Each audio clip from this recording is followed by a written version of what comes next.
இந்த Indian rupees 10 ரூபாய் காயினை இப்போ மோதிரமா மாற்ற போகிறோம். வாங்க பார்க்கலாமா? இது எங்களோட கோல்டு பட்டறை. இங்கே நிறைய பேர் ஒரு 5 பேருக்கு மேலே வேலை செஞ்சுட்டு இருந்தாங்க. ஆனால் இப்போ தங்க ரேட் ஏறினதுனால நிறைய வேலையே இருக்க மாட்டேங்குது. அதனால் இப்போ யாருமே வேலை செய்கிறதில்ல. அதனால் இப்போ நானே இது முக்கியமாக மென்ஷன் பண்ணிக்கிறேன், இது சைல்ட் லேபர் கிடையாது, நான் விருப்பப்பட்டு செய்கிறது தான். எவ்வளோ பெரிய சுற்றி பாருங்க. இதை வச்சு தான் இப்போ நம்ம செய்ய போகிறோம். அப்படியே கேஜிஎஃப் மாதிரியே இருக்குண்ணா. ஸோ அங்கே ஆரம்பிக்கலாம்.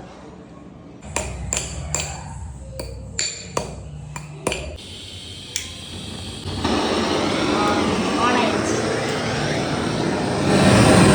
பாருங்க, கிட்டத்தட்ட வந்துருச்சு. இங்கே பாருங்க, நம்ம இப்போ அந்த மோதிர ஷேப்பு கொண்டு வந்தாச்சு. அதனால் நம்ம சைஸ் எதுன்னு சொல்லிட்டு பார்த்து தரணும். இதில் நம்ம இதை வச்சு தான் யூஸ் பண்ண போகிறோம். இது சைஸ் என்னது 18. இப்போ இதோட சைஸ் செக் பண்ணி பார்க்குறோம். இதோட சைஸு 30. இந்த 30 18 கொண்டு வரோம். இப்போது இந்த மோதிரத்தை மீதி எப்படி பண்ணுறதுன்னு நெக்ஸ்ட் பார்ட்டில் காட்டுறேன். Bye bye.